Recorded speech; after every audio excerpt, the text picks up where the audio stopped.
Good evening. My name is Malcolm Clemens Young. I'm the Dean of Grace Cathedral here in San Francisco, California. Welcome to the Forum Online.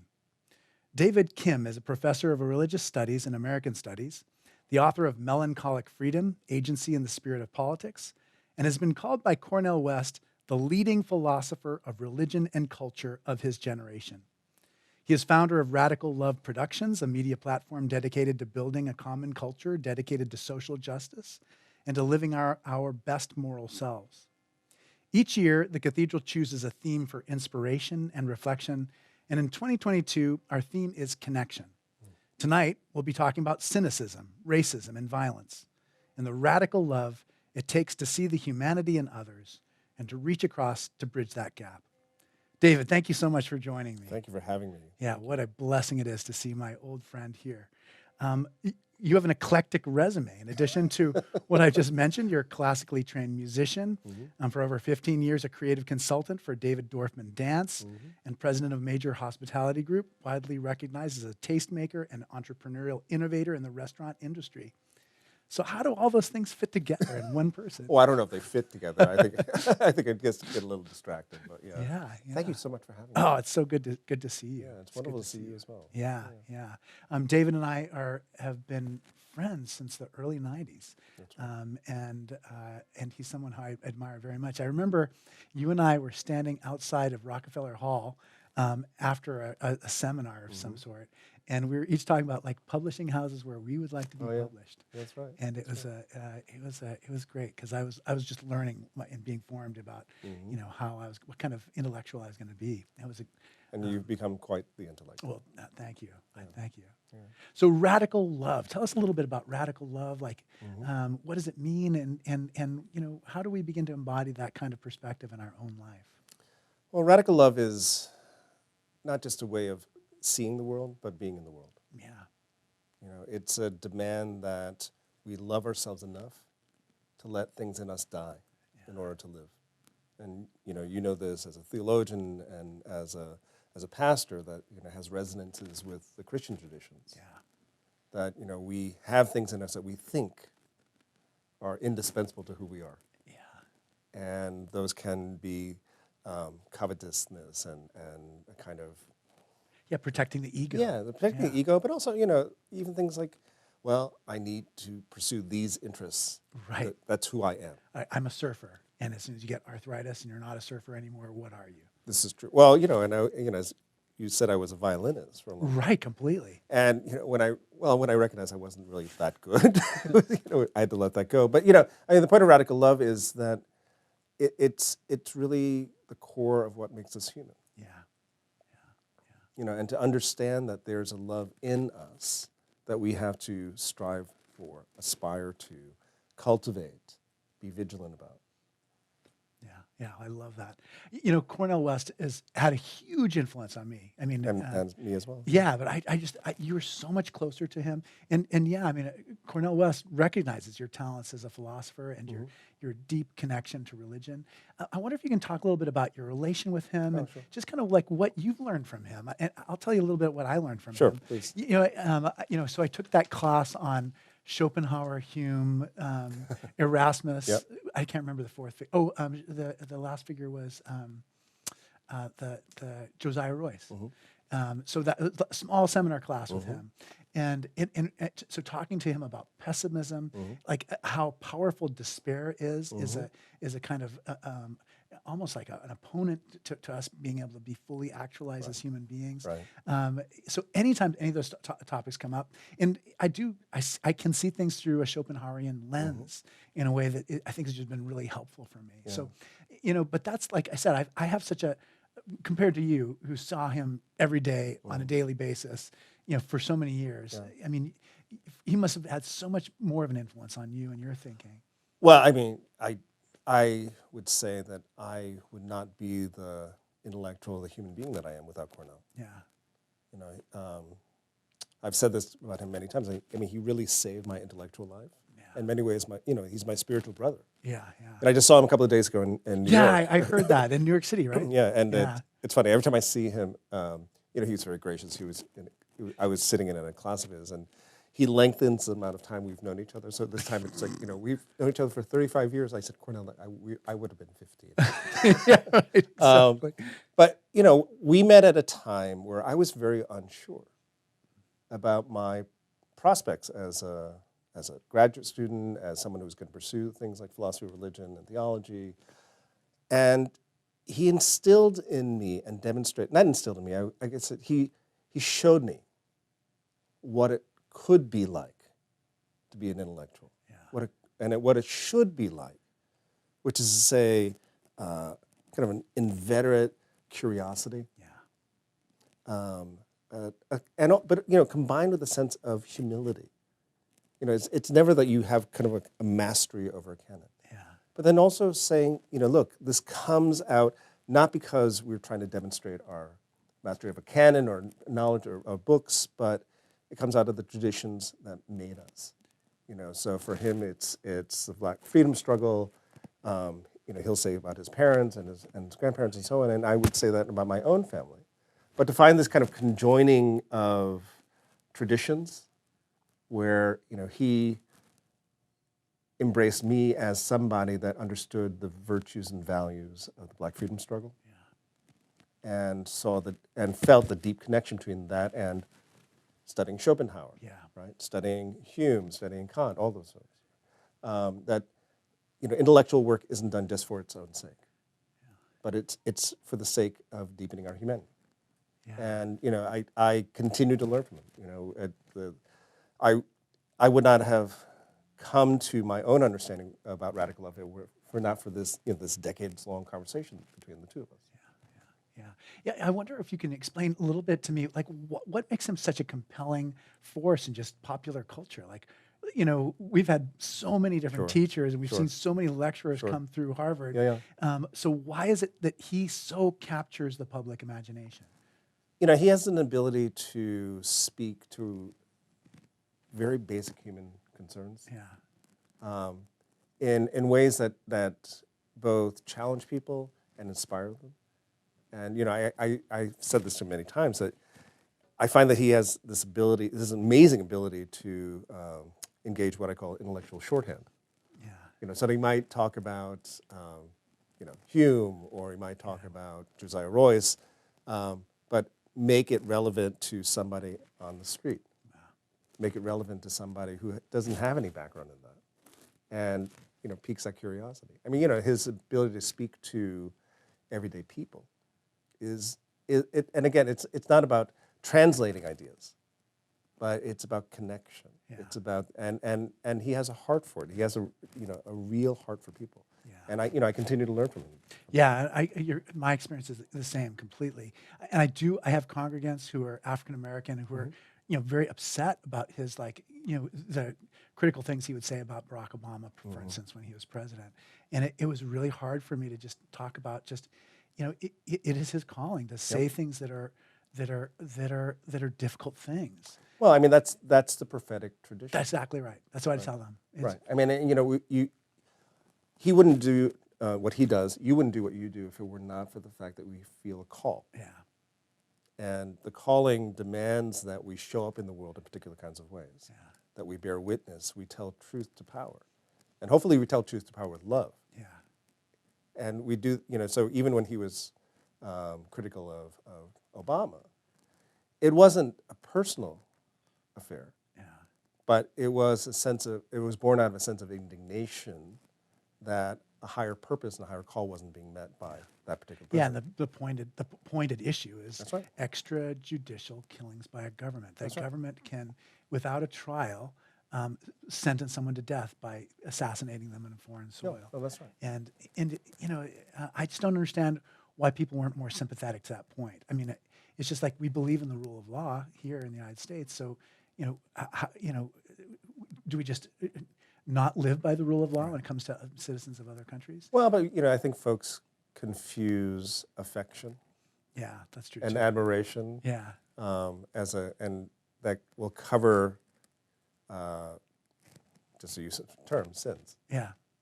Right. And for all the laudatory things that Obama did, he did things like Right, completely. drone Well, strikes yeah, and so on. exactly. And I mean, me personally, I've never seen a politician who I identify more with. Just we grew up in the same time. Sure. We have the same interests. Yeah. We have the same connections to Hawaii. Yep. And you're right. You can be critical of somebody and still respect what they're doing. And Or put it another way, you can love somebody enough, right. and your love will demand that you be critical of them Yeah. because you need to serve as a kind of conscience. Yeah. And what Cornel was doing regarding Obama, or what any of us would do, whether it's a government, whether it's policy or whether it's folks in our family, Yeah. we do that out of an obligation for our love for them. Yeah, exactly. And if we didn't care, we just wouldn't make waves. We just, That's right. just ignore it. Just don't talk about that at the dinner table. Yeah, no, that's what right. have you. Yeah, no, that's right. That's right. It's funny, when we first went to Harvard, Ari Goldman had written that book, The Search for God at Harvard. right. I don't know if you read it, but I haven't thought of it. And for some reason, it just popped in my head. But, the students that he knew, like I knew some of those students, the teachers, we knew all the teachers. I wonder if you can talk about just what was it like when you first arrived in that setting to study religion at that level Well, we're classmates, right? Yeah. And to be there was exhilarating. It was challenging. I used to joke that walking around Cambridge, I experienced two things. One, everyone walked around with an invisible stick against which they measured you. Completely, that's totally to find you, falling short. exactly. But also, it was demanding in often the best sense. Yeah. I mean, if I think about the teachers that I experienced, whether it was Cornell or Stanley Cavell, they're extraordinary minds. Oh yeah, Stan Cavell is amazing. Yeah, and it was a real privilege to spend time and to bring concerns about religion, about faith, about piety, about morality, about connection, and not do it as a pure philosopher, as it were, but saying, we ask these questions because we're concerned about meaning, and we're concerned about the breakdown of meaning. So the Goldman book, you enter a place like Harvard Divinity School not because you're looking for God. You're going to Harvard Divinity School because you're looking to ask better questions. Yeah, right. For me, it was faith-seeking understanding. Yeah, that's right. That's right. Well, what was it like for you? My grandfather had gone there in the 30s. I didn't know that. Yeah, so every time I walked into Andover Hall, Yeah. I run my hand down the banister, and I just imagine him doing the same thing. Wow. And he died before he knew I had any interest in this. Yeah. And so I did feel like this strong kind of familial connection. Wow. And it's funny because part of your project in Melancholic Freedom is just like, what is the role of religion kind of in modernity and postmodernity? And I firmly believe that human beings are just spiritual beings. Yep. And so it just, the mission statement of Grace Cathedral, for instance, is reimagining church with courage, joy, and wonder. Oh, that's and that is, That's beautiful. Yeah, it's beautiful. We take part of the tradition, and we have to, every generation has to figure out and decide what parts of the tradition are we going to carry forward, and in what ways do we have to adjust to the current situation. And so I felt like it was a place that was going to give me tools that I would need to really be able to talk about faith in an intelligent way, in a way that made sense to people in the 21st century. Right. Well, and I think, I've heard you preach a few times. Yeah. And have been moved by the sincerity in which you probe your congregants. Yeah. And I think, we're in an age where, and I hate to say this, but, sincerity is a rare thing. Oh, you're so right. And, I think as I get older, I recognize that I'm not looking to be critical. When we were graduate students, you're often kind of looking to be critical just to be critical. Yeah. Who can score a It was point almost off the defense. The definition of being smart was to be critical. Right. And you want to score a point off a professor. Or something Yeah. like that. But for me now, it's like, can I ask a better question? Yeah. And can I ask a better question that is not just important for me, but relevant for other people? And that's amongst the greatest gifts of having an education like that, where we received a kind of training, but also took in a kind of ethos about that as one of our calls. Yeah. Right, we're driven to ask better questions. Yeah, transcendence. One of the things I love about your book, and one of the things I love about Charles Taylor, is just transcendence has an important role in not just like, a few pious people's lives, but I mean, in all of the human experience. Oh, yeah. I mean, those moments of transcendence are transformative. And, I think sometimes that like bad arguments about religion are kind of barrier to like people having a fully human experience. And so I do think that's part of our calling, just as scholars of religion, is to help clear away things like bad reasons for not believing or bad reasons for not being connected to a kind of transcendence. Well, but also connecting the idea of transcendence to experiences outside of the church. Yeah, completely. Right. So if you think about the great freedom movements, Yeah. the freedom movements weren't striving just for social freedoms, but if you think about it, they were looking for spiritual freedom. Yeah. And spiritual freedom is all about transcendence. Yeah, completely. Right? So that you're not so encumbered by the world that you feel stuck, that you don't see horizons of possibility. Yeah. And without some sense in which transcendence is possible for us, I don't think any of us would have access to even in imagining freedom for ourselves. Yeah. Max Weber talking about capitalism as the iron cage. You were so right. And we were talking earlier about we're not old, but we're starting to have like a little bit more of like a perspective in time. Yep. And I do see the powers of that capitalist way of looking at the world just gaining so much more power and so much more control over our general psyche. And even just in terms of our hours. I mean, I don't think that people are not participating in church and Elks Club and bowling leagues and softball leagues and all the things that people used to. They're not participating in those things. They haven't scaled back participation in those because they don't believe in softball anymore. They don't believe in bowling. They don't believe in church. It's much more that their work lives almost don't allow them anything. There's almost no room outside of your work life. And there's a way in which it kind of colonizes our whole self. And it means that we're not as good citizens either. I think that we'd be more involved in the process of the civic processes if we weren't so wrapped up in our job at Airbnb. Well, I it's good to know that you're working at Airbnb as well. That's great. But I was in the drive over here. I was thinking about your work in Thoreau. Yeah. And one of the powerful things that Thoreau teaches us is this idea of nextness. Yeah. And nextness isn't just about what's going to happen next, but nextness is proximity. Right, completely. And so what's a proximity that we have to other people or not? What's a sense of neighborliness that we have with others or not? Yeah. And you could be next to somebody and yet be very far away from them. Yeah. And so your point about whether it's bowling or other kinds of things, so we do these things alone or we do them together with a sense of common spirit. Yeah. But a common spirit is something that you have to cultivate, a sense of openness with others. Yeah, I love that. That's from Stan Cavella's The Senses of Walden. Oh, I mean, yeah. it's just an amazing book. I remember sitting in his office so many hours and talking about things like that. I miss him very much. What professors that you had or teachers that you've had since then who've kind of influenced you? Apart from Cornel. I mean, Cavell was, he was not my teacher proper. Yeah. I met him after I'd gotten my degree. We actually did a panel together. Oh, that's great. That's great. That's cool. So you're like you're his colleague. I was his student. Well, I think I was still his student at that point. But I was, I had read him for years. Yeah. Oh my gosh. Yeah. But the spirit in which he dwelled in ideas, which I would say is almost kind of a playfulness. Yeah, completely.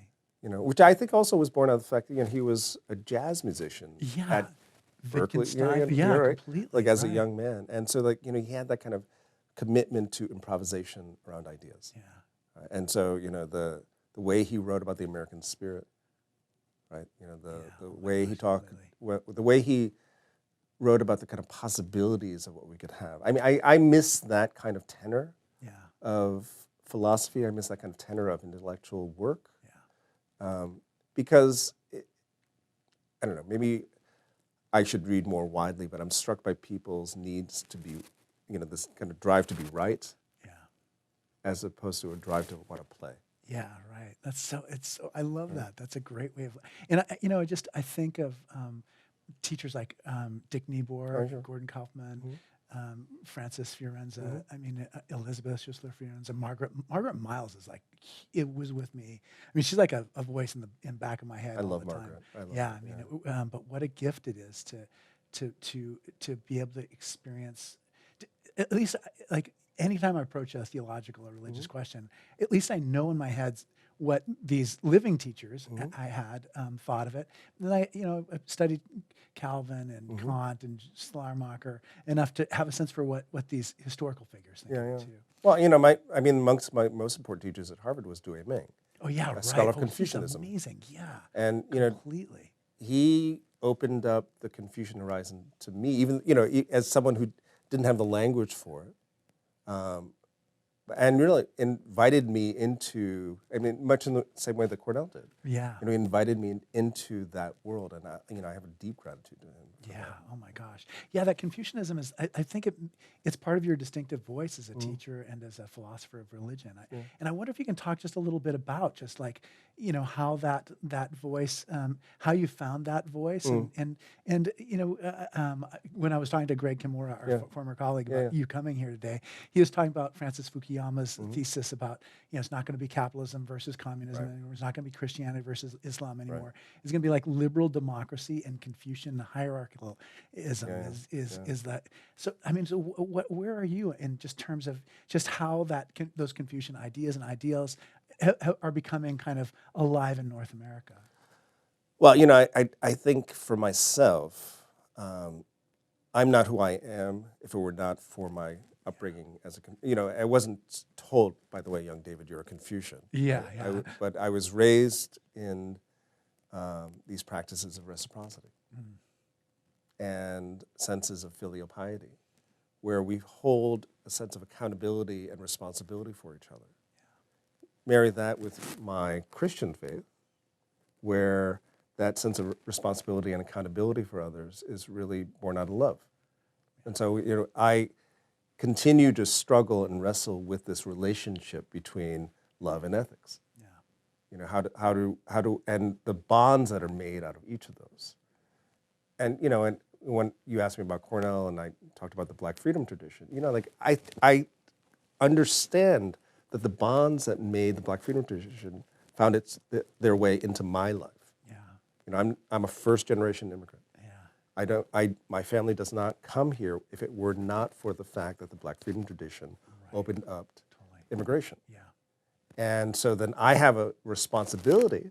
So you ask about the resonances or the place of that in contemporary America. I have a responsibility for not just to remind people of that legacy, but to live that legacy, to bear witness to that.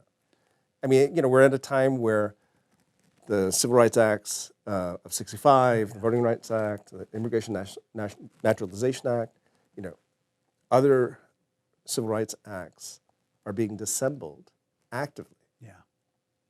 And you talk about a need for radical love. I mean, one of the things that we need to come to terms with America, as Americans, is the fact that we're not in perpetual progress. Yeah. Completely. But what do we do in the face of regress? Right. What do we do in the face of reaction Right. and So backsliding? true. And especially, I mean, when progress is almost our religion. Yeah. Do you know what I mean? It's part of the liberal tradition. Because of my proximity to the Hawaiian Renaissance. Sure. I just think of how much of my life too. You're right. Has been reawakened through these freedom struggles around the world, anti-colonialism, civil rights here in America. And my access to some fundamental truths of human life it has been made possible by this. And even just like the anti-miscegenation laws. I mean, those the way I'm living. I mean, when Martin Luther King says, "I have a dream," I'm not living the perfect fulfillment of that dream, but I'm living a lot closer to it than many people may have been. In the And we have to keep telling the story yeah. that the American dream has an American nightmare Exactly. as Totally its flip side. wrapped up in it. Yeah. And the American nightmare is pronounced and expressed in more consistency and constancy in American history than the American dream. Right. Completely. Yeah. And, what we're seeing coming out of the Supreme Court, Oh, what we're saying, yeah. you know, you talk I about. wonder if you could even talk about that a little bit. I mean, so for people who are our viewers, it was last night. Was it last night that Yeah, the 2 nights ago, Supreme yeah, Court, a leaked document from the Supreme Court, had a preliminary ruling about Roe v. Wade, and it looks very much like the abortion framework legal framework is about to be utterly changed. I wonder if you can talk a little bit about just what your responses to that were, and maybe too just about how your education has kind of changed the way that you might look at that. Yeah, I mean, I don't think I felt it as shock. I mean, in some ways, it's kind of an You felt like it's on its way. well, and there was a kind of inevitability to something like this, whether it's the constitution of the current court or the constitution of the current population. Yeah. And, it's a terrible thing that's happening. And Yeah, but I think like 30% of Americans want to restrict abortion, and 70%, want to have laws that protect women. So it is like a minority voice that all of a sudden is. well, but I think less. My view of it is it has less to do with whether it's a minority voice or a majority voice. Yeah. But whether it's the right thing to do or Right. not. Completely. And we're at a moment where, you could feel like, well, there's nothing to be done. The court, the Supreme Court is stocked in a certain kind of way. Yeah. But we can do more than that. Yeah. And my hope is that people understand this as not just a moment of defeat, but a moment of empowerment. Right. Right. And that, it's not just taking to the streets. It's not just re-articulating and re-upping a fight. Yeah. But it's also a severe reminder to us that no advance is permanent, Right. that no right is permanent, that we have to constantly be vigilant around the protection of who we are and protection of each other. Yeah. We can't take these things for I mean, granted. for me, it's just marriage equality. It's just immediately I That's right. worry about. Well, and you mentioned this, the loving case and all these things. Exactly. Like, Oh my they gosh, completely. they You could can get go all the knocked way out. back. Right. Yeah. And so legal advances are essential, Yeah. but they're not complete. Right. Exactly. And you're right. We're always changing. And we're always changing, and people's hearts don't change permanently either. Right? And so, again, like building a culture such that we are more morally vigilant, we are more publicly loving, is essential. Yeah. Yeah. It's so true. It's interesting too. I mean, I mean, it's just an important reminder too that we're the adults now. Yeah. Do you know what I mean? And we drive on roads that were built by other people, and we inhabit buildings that were built by other people. But it's our time to make our contribution, and this is part of the way that we do that. Yeah. By, Well, and it's also our time to remember, as you say, our ancestors. yeah. Like who made what happen such that Yeah. you would be the dean of Grace Cathedral. Right. Completely. That a small group of people in California in 1849 would form this church. That the first rector would go and basically minister to these people who mutinied on one of the gold ships and were going to be hanged at dawn. Right. I mean, all those. I mean, like the gold store, the first collection has gold dust in the plate.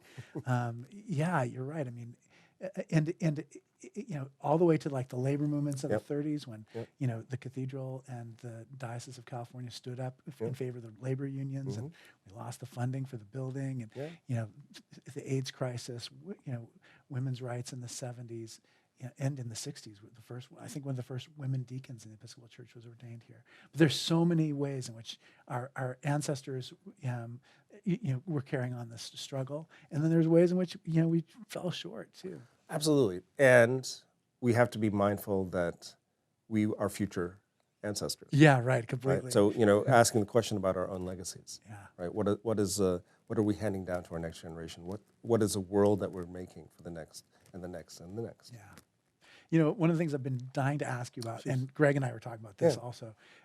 You know, you come more from like an East Coast tradition, and you're here in the West. Yep. And I would love it if you could just speak about just what that was like, just personally to grow up in the kind of the setting where Asians are in where you grew up, Yep.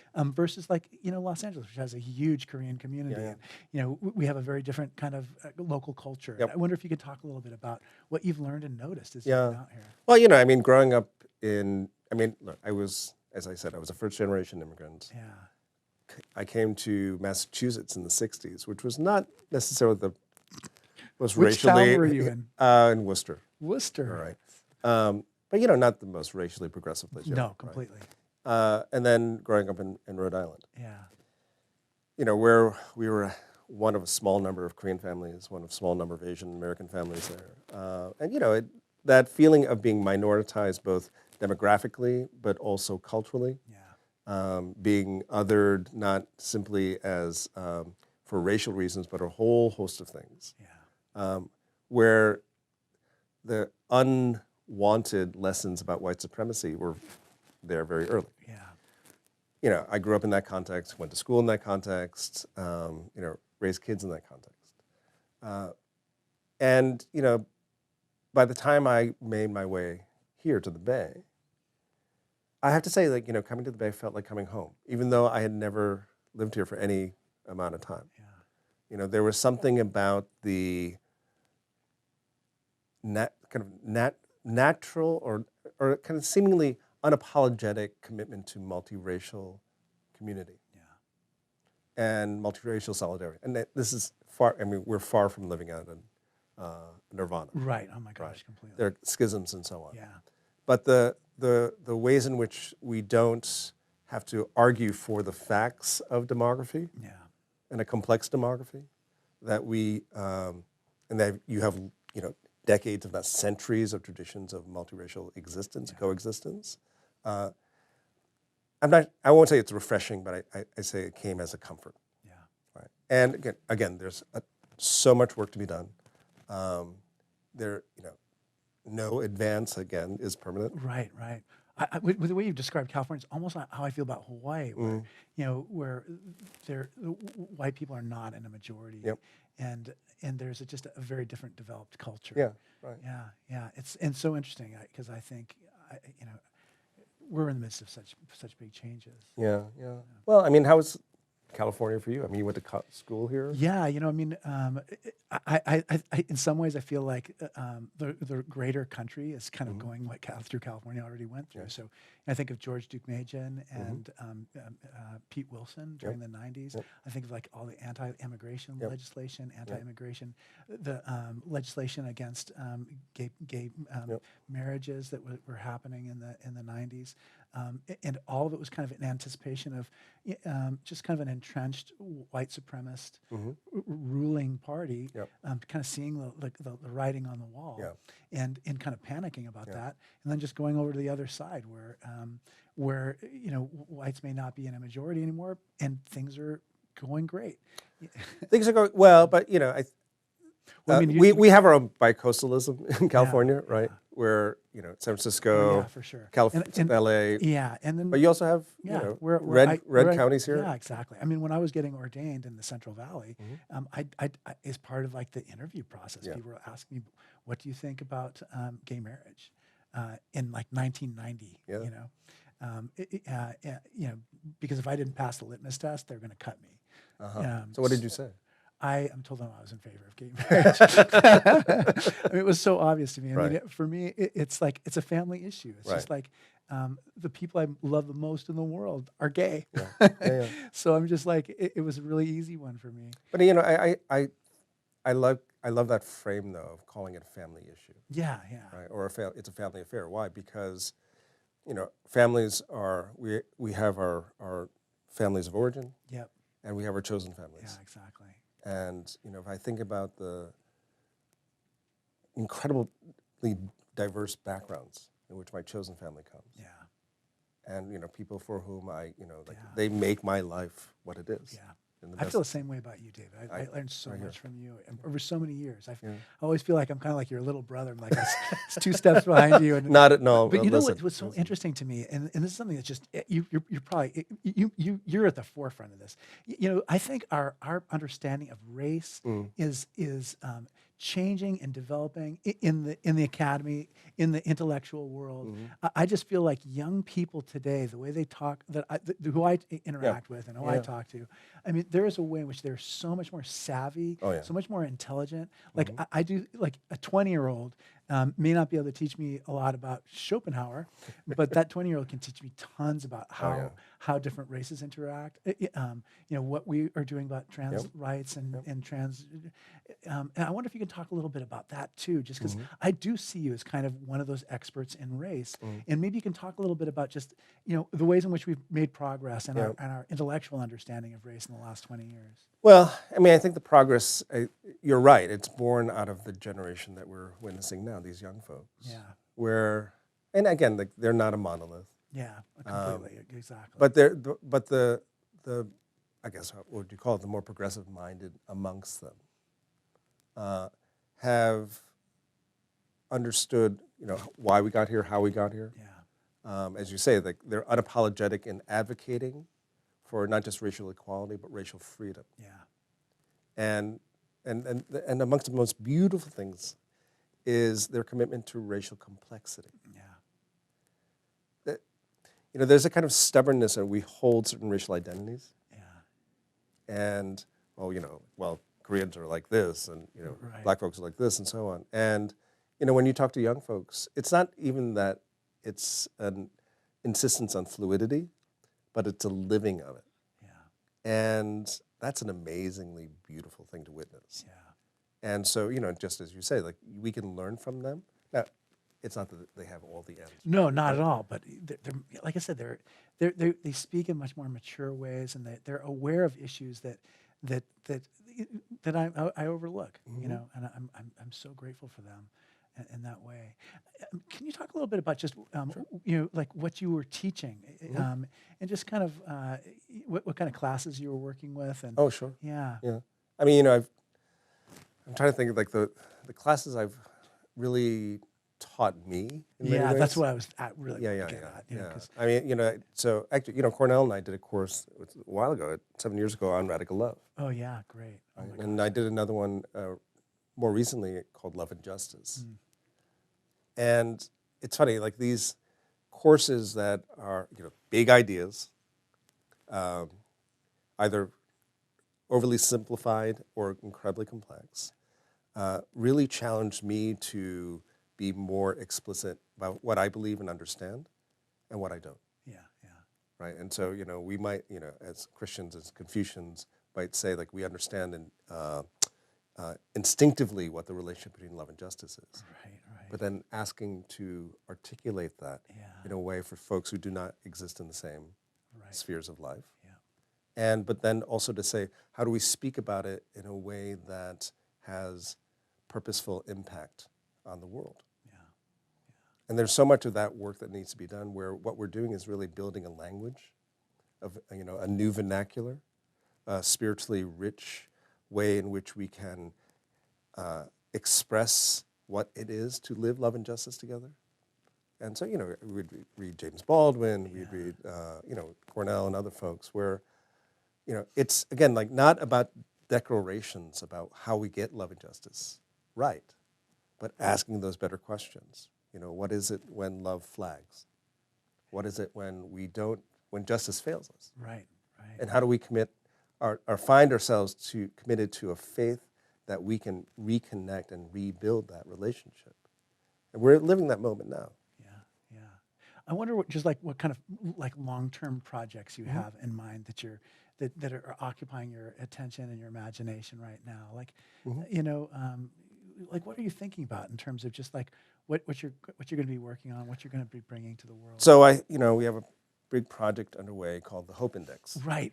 Tell us a little bit about that. So, this is an idea that if we can create cultural metrics, which is not about counting things, but ways of gauging how the culture is doing, moving away from senses of cynicism, moving away from kind of senses of depletion and spiritual exhaustion, Yeah. To help co-create cultures of possibility, Oh, I like that. right? And so that, when we are at our best, we imagine a future. When we are at our best, we imagine, a full humanity. Yeah. And so the Hope Index will be bringing together, thinkers, media makers, artists, all sorts of folks, working with companies, working with, philanthropic organizations, communities, to say, well, what is it that we can do together to build a culture of hope? Yeah. Yeah. Oh, I love it. I think it's such important work. I can't wait to see how it Thank you. unfolds as you Yeah. go forward. Yeah. You're a scholar of religion, a student of religion, and I find so often that the media just has that story of just like institutional religious decay and decline, and I understand that why those make compelling stories, but I wonder if you can talk a little bit about just like what you see, how you see religion changing and adapting, and just from your perspective. Well, look, I think religion is no one thing, right? Yeah, yeah, And those stories, as you say, in the media we've read for decades. yeah, yeah. The thing that, I know you did this in your own work, and I try to do it in my own way. What are the questions that religion is raising? What do we do in the face of mortality? Yeah. What do we do in the midst of despair? Yeah. What do we do in the crisis of meaning? It's not that religions or religious institutions will always be the best resources for that. Right, right. And often they fail. Yeah. I mean, I think the criticisms of religious institutions right now are very well Yeah, warranted. I agree, right? exactly. Having said that, those human questions Yeah, aren't going to go away. yeah, And so it's incumbent upon folks like you, folks like myself, to say, well, how do we address this so that the inheritance of the dysfunction, say, of institutional religions right, don't overshadow the beautiful lessons that can come, right, totally. right? And again, like, to engage in this prophetic practice, to understand that, the commitment to probing religion isn't about introducing an unwanted player in the political sphere, for example. Right, right. But it's to say, well, there are people who are suffering. And shouldn't it be the case that we are open to all possible means of addressing that suffering? Yeah, There are people who simply do not understand what to do, yeah, yeah, rife with anxiety, right, beaten down. right. And the religious traditions, at their best, are amongst the most robust and powerful expressions of addressing those concerns. Yeah, We have to always make that argument. yeah, exactly, and that's what I see every single Sunday. I just think it's an amazing thing to be part of a community. It's like nobody invited them. Yeah. There weren't ticket prices that were advertised on. It's not like a rock concert Yeah, or yeah. a basketball game where you kind of go and have an individual experience amongst this huge crowd. We're actually asking people to really interact with each other, Yeah. and we just have no idea who's going to show up. It's like God invites them all, and it'll never be the same either. Yeah. When I first saw you, at Grace Cathedral on a Sunday, I was like, oh my gosh, how many chances do we have like this in our life? Right. And it reminds you of just like the singularity of that experience. Well, and it's such a blessing to be a part of a convening. Yeah, completely. You're Where, so right. what is it to call to gather people? Yeah. And in a way where it's, as you say, it's done willingly, not by obligation, but in a sense like, I need to be here. Yeah. And don't we want more of that in our lives? Yeah, completely. And there, even when you were describing the Hope Index, there is a way in which things just feel more hopeful when you're with other people, even if you're getting together at a moment of despair, like at a funeral or after a terrible thing's happened in society, and you find yourself in a place that kind of draws you towards like transcendence. There is something that just is like profoundly feeds our souls. That's right. In That's right. doing that. Yeah, that's right. That's right. Yeah. It's I feel like I do feel so blessed that we have religious institutions, and Temple Emmanuel in San Francisco, and we just had an iftar dinner with our Muslim brothers and sisters as part of San Francisco Interfaith Council, and that's another thing I really love is that interreligious Sure. experience too. They're also just occasions and settings to feel blessed. Yeah. You know, my younger son was baptized in the Episcopal Church. Oh, yeah, right. And it's not that I was raised. Yeah, yeah. But, you know, I remember for his baptismal service, his older brother at the time was quite shy. Yeah. And, you know, wasn't really drawn to adults and so on. And the minister who was about to baptize Josiah, my younger one, reaches over to Noah and says, "Would you like to take the scallop shell?" Right? Yeah. And he just went like this and lifted his arms toward her, and I just wept. Yeah, yeah, You know, and to bear witness to that moment of connection, yeah, where this very shy boy opened his heart up to someone he didn't really know that well. right. Right? And you know, I'll never forget that. Yeah, yeah. There's a lot of moments that happen in Grace Cathedral that are just so transformative. Mm. You do have a sense of just walking in there Yeah. of that. Yeah. Yeah. We have a tradition as part of the forum. Sure.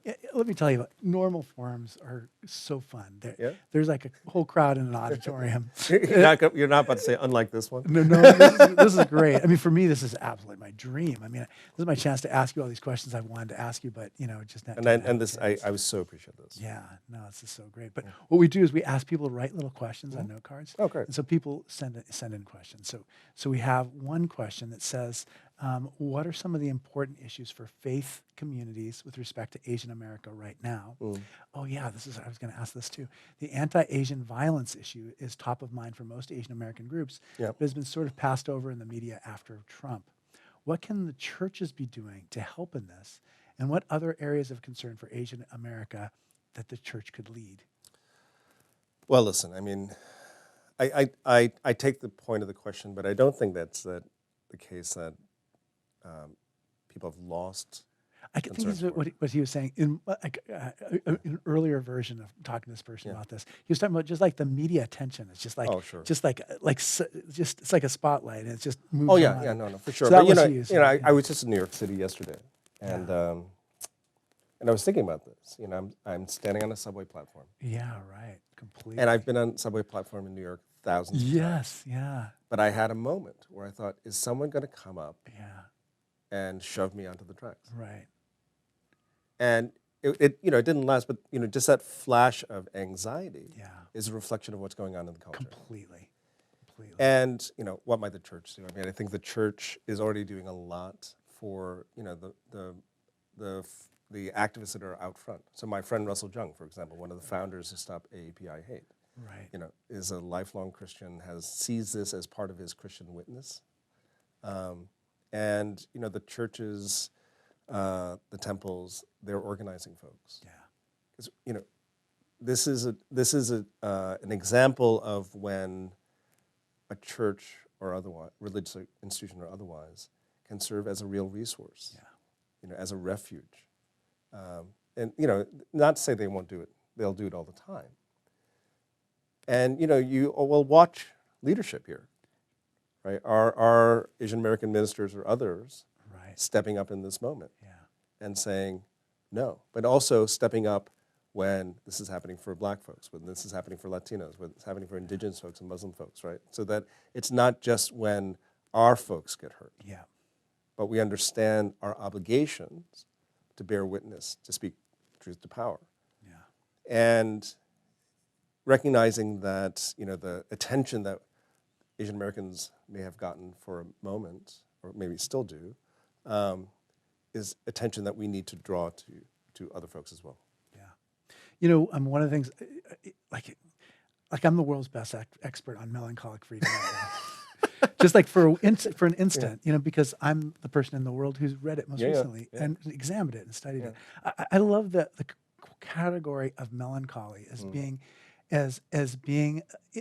feeling a sense of love for something that's no longer there, but which we can't let it go anymore. The inability to mourn. The inability to mourn. That's exactly right. And I think it's so helpful for so many people to understand a little bit more about it. But I wonder, just as you think about some of the ideas that you had as you were working on this important book, like how have things changed, do you think, Oh, in terms of your own thinking? And then yeah. just, I mean, the world just kind of throws new things at Yeah, us, yeah. and so I wonder if just, how's the world changed since you've written this, and how Yeah, have I your mean, yeah, no, views thank you. I changed? mean, I appreciate the question. I think if I were to write it today, I would talk about melancholy and maturity. Yeah, interesting. Because if you think about like we were talking about earlier about radical love, like, it's often when we are the least mature about certain things that we can't let things go. Yeah, yeah, And, so we were talking about civil rights earlier. We're talking about, a sense of American prosperity and possibility. We have to let those things go. And, from a standpoint of maturity, which is, say, a reflection that our spirits are mature, that we have emotional maturity, yeah, and that we can say, okay, this didn't work out as we had hoped and planned. yeah. Our civil rights framework, our religious frameworks, Right. Our faith commitments Yeah, are not what the great faith traditions and just the great theological traditions yeah. were all about reformation Right, and right. reconstruction, Completely, that's true. right? Yeah, And you got, in a sense in which authority did not live up to its promise. yeah. Did anybody ever tell you that like this is like the most profoundly Protestant book? I mean, just like the idea of like vocation is Yeah, so yeah. central It to is. it. It is. Do you know what I mean? And I love that. I mean, it just like to think of Martin Luther and Yep. his idea of vocation. I mean, I just remember from the. I mean, you obviously are familiar with Martin Luther's Sure. works, but it's not like you were like living with Martin Luther's collected works on your bookshelf. Do you know what I mean? But that idea of vocation is just like so central, and I think that is an important connection between civil rights and between social justice and just the Christian way of life, the Christian viewpoint. Well, and this idea of vocation isn't just about profession, right? Yeah, completely. It's a sense in which we are called to be and do something. Often, with reluctance. We talked about the prophets earlier. The prophets, most of the prophets did not go along saying, "Yes, I'm a Thanks, prophet. God, Thank I'm you. on it." I'm on it." Right? It's a sense in which, there's hesitation, even ambivalence, uncertainty. Yeah, But, to quote Luther, "Here I stand, I can do no other." yeah, exactly. Right? I have no choice in the matter. Yeah, Not because I'm forced to it, but in the sense of like my true self, my self of integrity demands that I do this. yeah, yeah. And don't we want more of that? Yeah, completely. And I think there is something in us that's not satisfied with the way we look at the world, and we see, we see young black men being killed, and we see this terrible war in Ukraine, and we see that just, I was walking with my son, and I said, when I was a young man, this whole landscape it's hard to describe what it was like before the drought. Right. You didn't see trees that were dying everywhere. You weren't in the middle of this massive landscape that's completely being altered by climate change, and so there is, there is this the dissatisfactions are already in us, in a way. But also you're bearing witness to decay. Yeah, yeah, And to say to your son, not in a way, well, it was different when I was younger, but it's to say that, I can see the decline with my it's own in eyes. front of us. Right. Exactly. And so what are you going to do in response to that? Yeah, yeah. Yeah, I wonder just like what you made of just like the Trump years and just, just kind of where we were collectively during that period of time. Oh, gosh. I kept thinking about, melancholic, No. It's a good question. I mean, the Trump years in many ways were a real spiritual test. Yeah, yeah, I think I, along with many people, sat in disbelief about what was happening. yeah, And, I felt this on election day in 2016 that, we knew what was coming. yeah, yeah. And we tried not to believe it. Yeah, but we knew what was coming. Yeah, And there's, the thing I had said to many folks, when I was in public talks and otherwise, I would say, don't get used to this. yeah, Be reminded, and I would use this language, be reminded that there is evil in the world. yeah, yeah, And just because it's an inhabitant of one of our central offices of power. Be reminded that there's evil in the world and that we have to be responsible for rectifying evil. Yeah. It was a relentless time. It was an exhausting time, spiritually depleting. Yeah. But again, we have to remind ourselves of who we are. Right. Exactly. And we're the people that we came from. And I'm still, I have to say that even to myself. You got to remind ourselves of who we are. Yeah, it's so true. I often, I wonder if Donald Trump would have ever been elected if it weren't for Twitter, for instance. Twitter's just down the hill. Elon Musk just bought it, and there it is, just like I could skateboard there in like 7 minutes, Right. 5 minutes if I didn't stop at any of the stop signs. But I wonder too what because you too, you're savvy about social media, and I wonder if you can talk a little bit about these massive technological changes and how they're affecting kind of the body politic and the spiritual and mental health of all of us. Well, I when we were talking earlier about nexus, the thing I worry about social media is it brings us away from these connections to each other. Right. Having said that, I have been reconnected with folks over social media. Right, totally. But it's not life. Yeah. And one of the things I hope for our moment is that we remind ourselves of what robust human life can look like. Yeah. That we get, the social media can obscure our humanity. Yeah. Not even can, it does obscure our humanity. Right. And I don't mean this just as the forms of distraction, but the ways in which we lose our powers of attention and attentiveness, our sense of presence and purpose. We can hand-wring about the loss of purpose and meaning, but look at how we're spending our time. Yeah, so true. I had a friend of mine who's incarcerated, and I would go and see him. I was like, "You're going to be the last person in America who can focus and, pay attention to something." Right. Because we're all of us so distracted all the time. And I do think we're always giving each other so much more subconsciously. We're always taking in so much more than we're aware of. Right.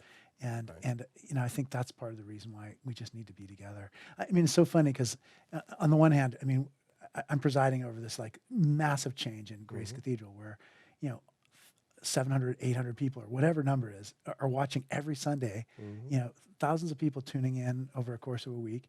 And you think, so on the one hand, we're making that possible. Yep. So people aren't just dying in convalescent hospitals and don't have some kind of connection to our community. And yet at the same time, we're also kind of an antidote to like online all the time. Right. And it's interesting just to be operating both those things at the same time.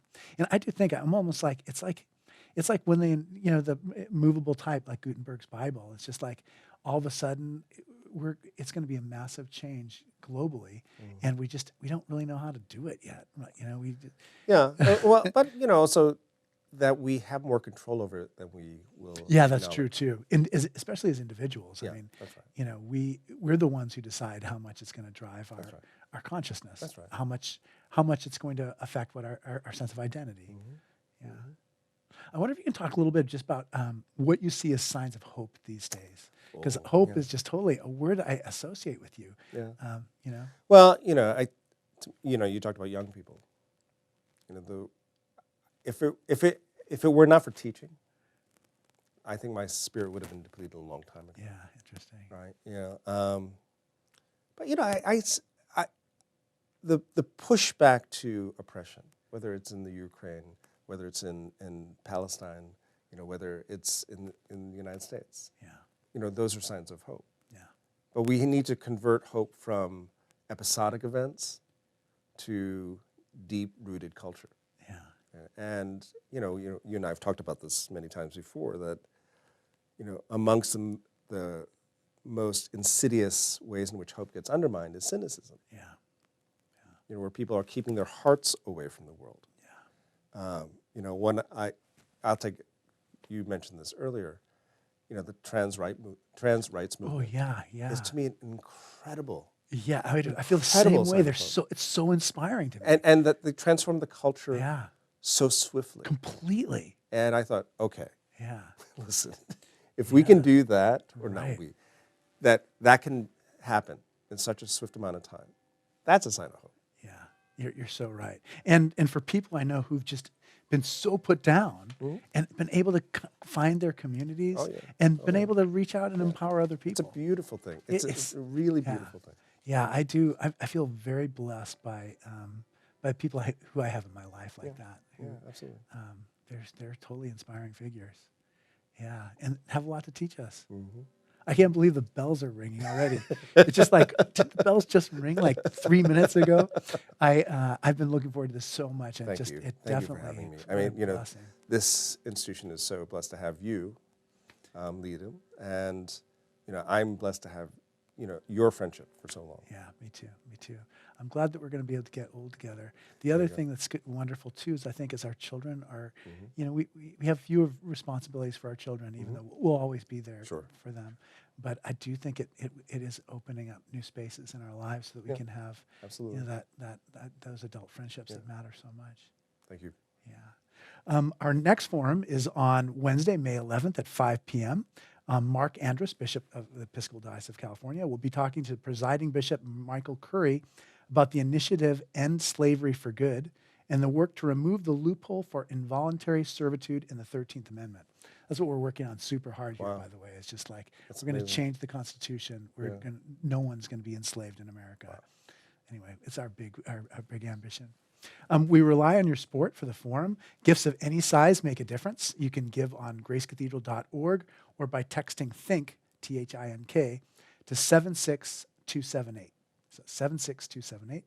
And thanks again to David Kim. Thank you.